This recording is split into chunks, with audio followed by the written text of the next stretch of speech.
Good afternoon everyone, welcome to chemistry classes.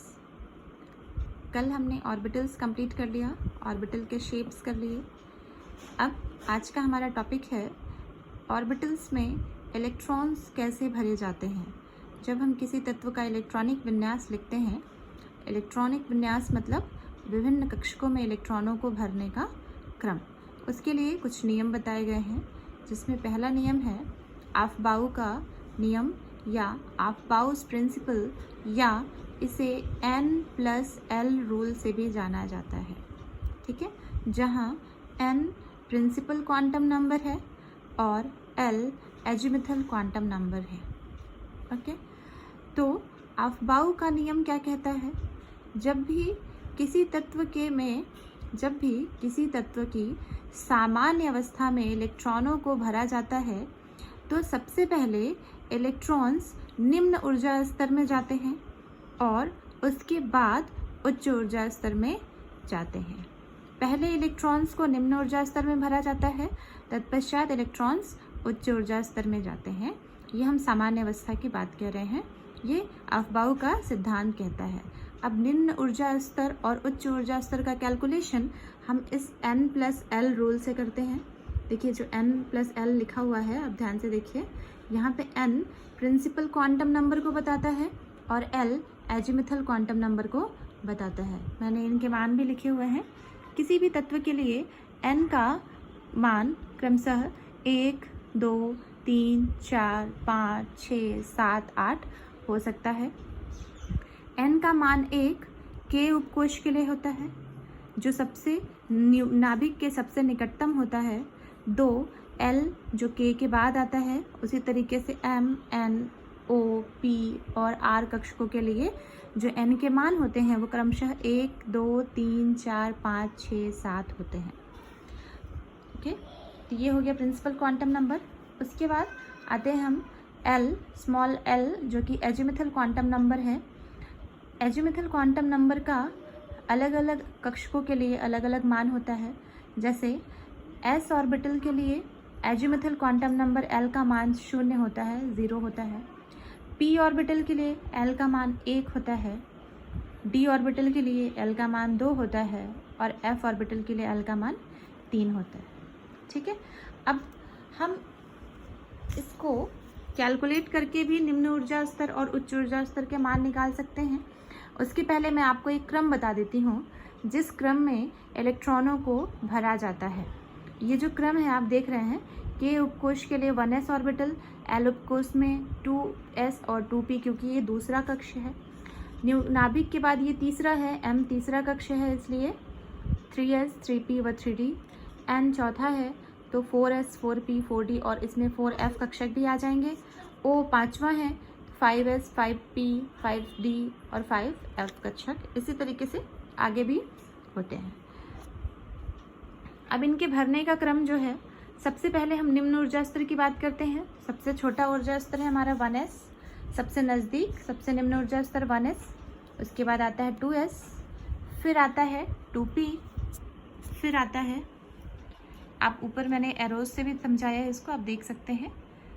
फिर इसको मैंने सीक्वेंस में लिखा हुआ है, 2p, देन 3s, उसके बाद आता है 3p, फिर 4s और 3d। अब यदि आप ध्यान से देखिए, 4s कक्षक और 3d, ऐसा डाउट हो सकता है हमें कि 4s कक्षक का जो मान होगा, 4s कक्षक तो उच्च ऊर्जा स्तर है। देखते हुए आपको लगेगा कि चौथी कक्षा है, या 4 azimuthal quantum principal quantum number का मान यहाँ पे 4 है, तो ये चौथी कक्षा है नाभिक से, तो इसके लिए ऊर्जा का मान उच्च हो सकता है। पर यहाँ पे इलेक्ट्रॉन्स 4s कक्षक में पहले क्यों जा रहे हैं? इसका कारण होता है N+L नियम। अगर मैं N+L नियम के अनुसार 4s कक्षक के लिए मान कैलकुलेट करूं, तो हम इस तरीके से कर सकते हैं कि यदि हमारा ये 4s कक्षक है, 4N+L रूल है हमारे पास, N+L रूल, यहाँ पे N का मान मिलेगा हमें 4 प्लस S का मान होता है, S ऑर्बिटल के लिए L का मान होता है 0, तो क्या मिला हमें 4। यदि हम 3D के लिए कैलकुलेट करें, 3D, तो N+L का मान क्या मिलेगा हमें? प्रिंसिपल क्वांटम नंबर n का मान हमारा हो गया 3 और d के लिए l का मान होता है 2, तो ये मिला हमें 5। तो यहाँ पे देखिए 4s जो है उसका मान 4 है, जबकि 3d का मान 5 है, इसलिए 4s 3d की तुलना में निम्न ऊर्जा स्तर है। इसीलिए इलेक्ट्रॉन्स पहले 4s कक्षक में जाते हैं, उसके बाद 3d कक्षक में, फिर सेम उसी तरीके से आगे भी इलेक्ट्रॉन्स भरे जाते हैं और इस प्रकार इनका इलेक्ट्रॉनिक विन्यास बनाया जाता है। ये अफबाउ का प्रिंसिपल कहता है, लेकिन कुछ केमिस्ट्री, क्योंकि एक्सेप्शन आपको हर जगह एक्सेप्शंस मिल जाएंगे केमिस्ट्री में, अपवाद वो होते हैं जो नियम से अलग होते हैं, जो नियम का पालन नहीं करते हैं। तो हमने कहा कि अफबाउ नियम के अनुसार इलेक्ट्रॉन्स पहले निम्न ऊर्जा स्तर में जाते हैं, उसके बाद उच्च ऊर्जा स्तर में जाते हैं। लेकिन जो यहाँ पे कुछ एक्सेप्शन है, उनके एग्जाम्पल में आपको 2 एग्जाम्पल बता देती हूँ, जिसमें पहला है क्रोमियम और दूसरा है कॉपर। ठीक है, क्रोमियम का एटॉमिक नंबर होता है 24। क्रोमियम का एटॉमिक नंबर होता है 24। इसका अगर इलेक्ट्रॉनिक विन्यास हम लिखेंगे तो 1s2, क्योंकि s में अधिकतम 2 इलेक्ट्रॉन हो सकते हैं, फिर 2s2, 2p6, p में 6 इलेक्ट्रॉन हो सकते हैं, 3s2, 3p6, 4s2 और 3d4।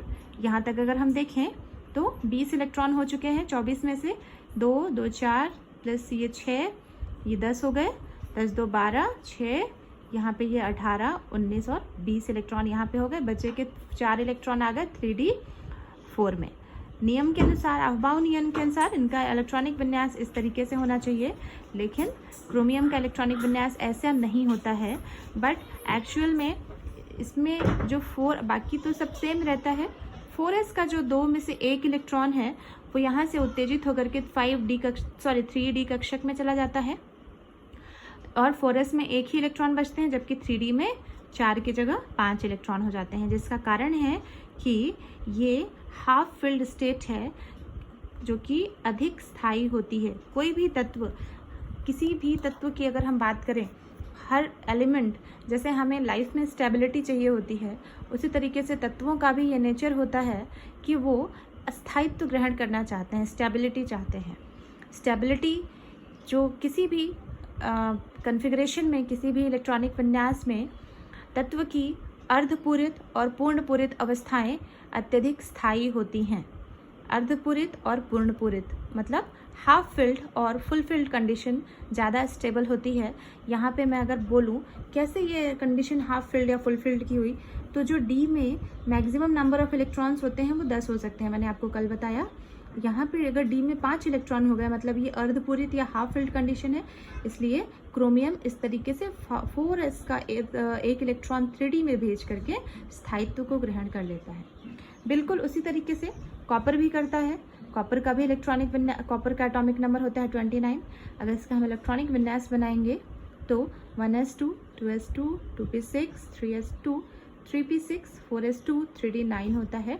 लेकिन कॉपर भी वही करता है, अपना 4s का एक इलेक्ट्रॉन 3d ऑर्बिटल में जम करके ले जाता है और ये 3d10 जो कि फुलफिल्ड कंडीशन है, अधिक स्थायित्व को गेन करता है, अधिक स्थायित्व को प्राप्त करता है, और इसलिए इसका भी एक्चुअल इलेक्ट्रॉनिक विन्यास इस तरीके से पाया जाता है, ना कि ऐसा। तो ये दोनों एक्सेप्शन होते हैं, अफबाउ नियम के अपवाद हैं। उसके अलावा कुछ और तत्व हैं जो अपवाद होते हैं, एक्सेप्शन होते हैं, लाइक पैलेडियम, सिल्वर और गोल्ड, ये भी अपवाद है। Okay, thank you.